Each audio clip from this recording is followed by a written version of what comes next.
आजकल दिल्ली पुलिस हम पे ज्यादा मेहरबान है। दिल्ली पुलिस मेहरबान है और इस बात से हमको कोई दिक्कत नहीं है।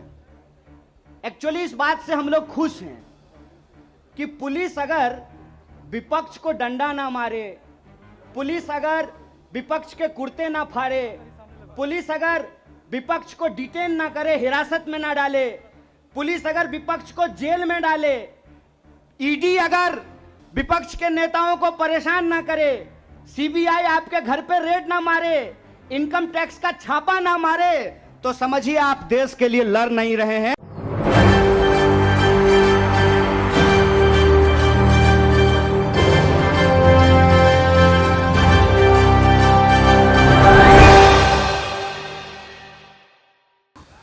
नमस्कार, आपके साथ मैं हूं ऋतिक सविता। स्वागत है आपका SPN 9 न्यूज में। दर्शकों, कन्हैया कुमार का जिक्र मैं करना चाहूंगा।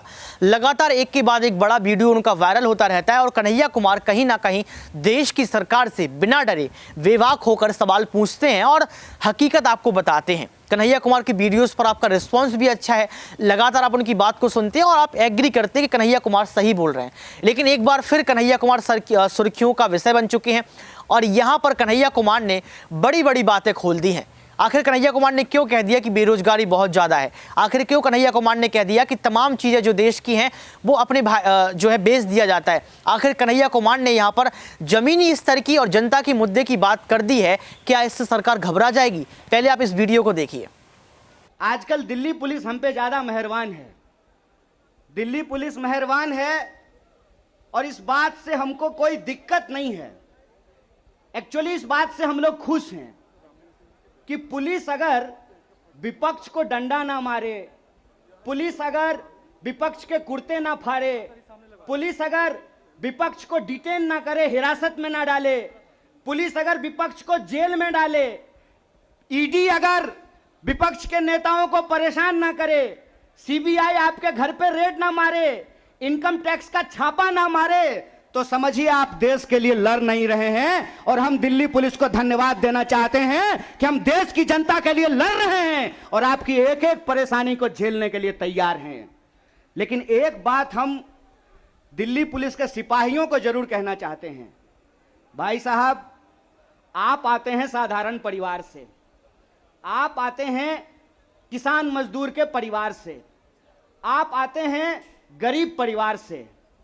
आप जो हमारे ऊपर डंडा चला रहे हैं ना, एक्चुअली आप अपने ही भविष्य पे और अपने ही मुद्दों के ऊपर डंडा चला रहे हैं। इस बात को याद रखिएगा, इस बात को याद रखिएगा।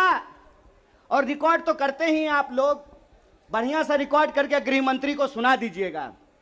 इस बात को याद रखिएगा कि डीसीपी साहब प्रमोट होकर के चले जाएंगे, डीजीपी बन जाएंगे, लेकिन जो आज इस देश की आर्मी के साथ हो रहा है वो बात किसी दिन किसी भी पुलिस के साथ हो सकता है। इस बात को याद रखिएगा, इस बात को याद रखिएगा कि आज जिस तरीके से देश के लिए जो सम्मान की बात है, जो सर्वोच्च बलिदान की बात है, अगर उनकी नौकरी को ठेके पे किया जा रहा है तो कल आपकी नौकरी को भी ठेके पे किया जा सकता है।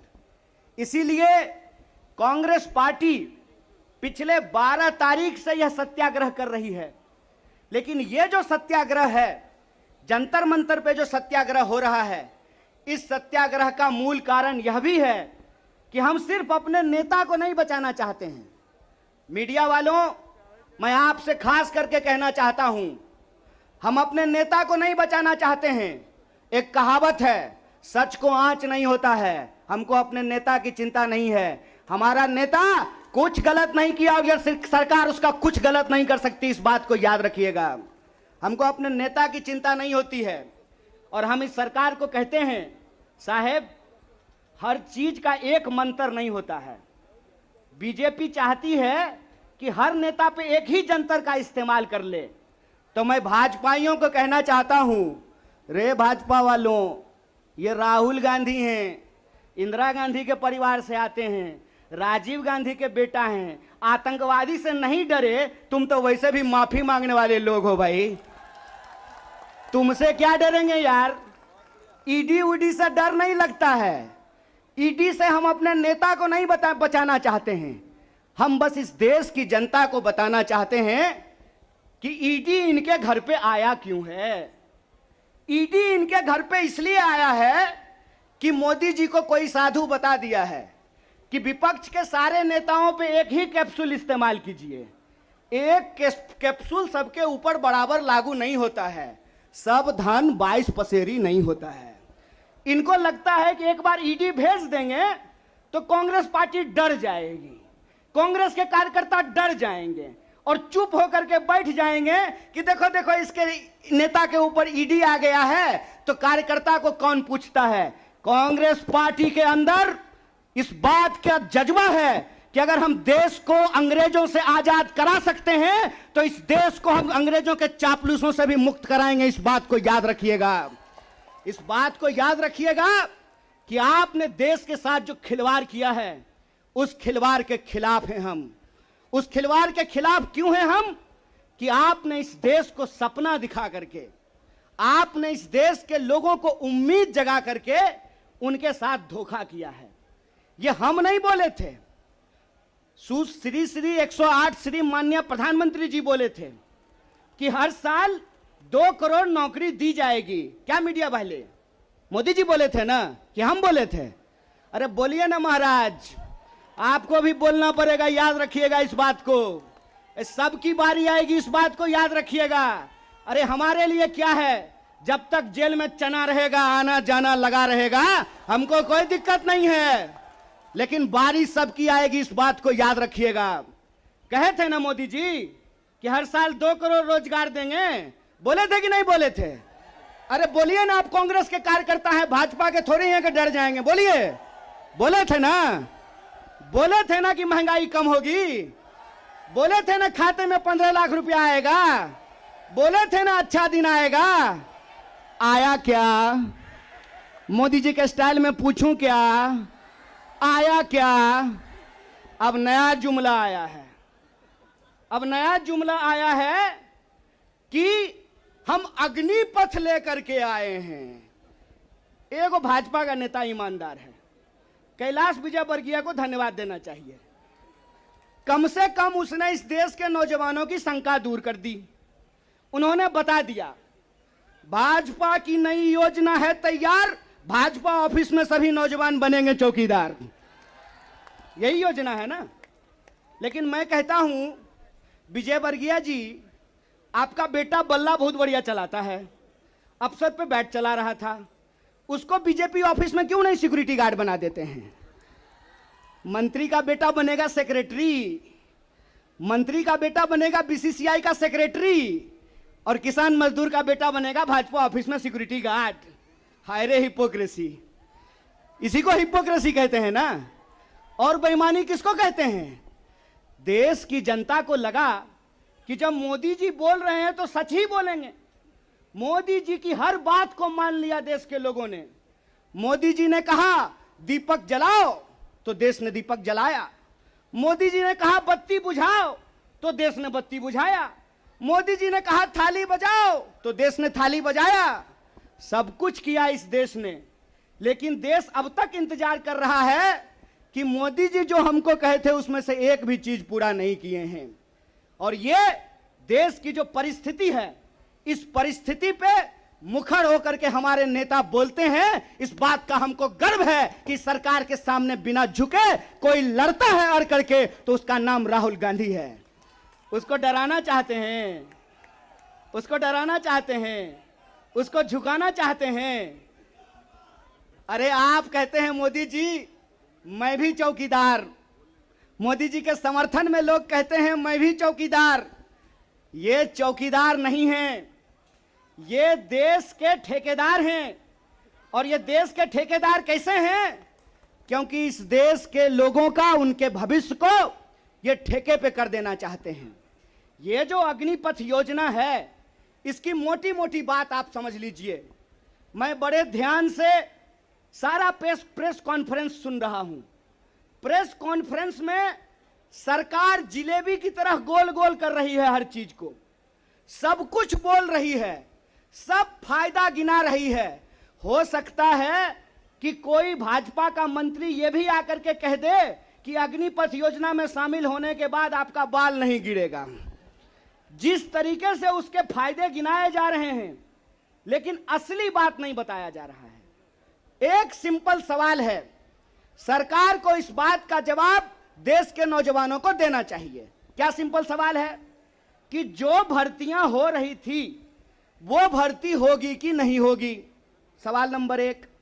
सिंपल बात है, पहले आर्मी में हर साल 75,000 कम से कम लोग बहाल होते थे। बाद में बीजेपी ने इसको घटा करके 50,000 कर दिया और पिछले 2 साल में, अब तीसरा साल है, 50,000 लोगों को की भी भर्ती नहीं की गई। बहाना क्या दिया गया? बहाना दिया गया कि कोरोना था इसीलिए भर्ती नहीं किए। हाय मोदी जी, कोरोना था तो चुनाव लड़ लिए, बंगाल में जाकर के दीदी ओ दीदी कर लिए, सब जगह चुनाव हो गया, उत्तर प्रदेश का चुनाव हो गया, बुलडोजर बाबा आ गए, लेकिन आर्मी की भर्ती नहीं हुई। यह बेईमानी है कि नहीं है? रोजगार देने में कोरोना है और चुनाव लड़ने में कोरोना नहीं है। और अगर आप बैकलॉग को देखेंगे, 50,000 को अगर मान लें, तब भी 1.5 लाख बहाली होनी चाहिए थी। 1.5 लाख ये बहाली नहीं कर रहे हैं। 1.5 लाख बहाली ये करेंगे कि नहीं करेंगे, इसको ये नहीं बता रहे हैं। ऊपर से ये एक नया योजना लेकर के आ गए हैं। तो एक ना छोटा सा कहानी हमको याद आ रहा है।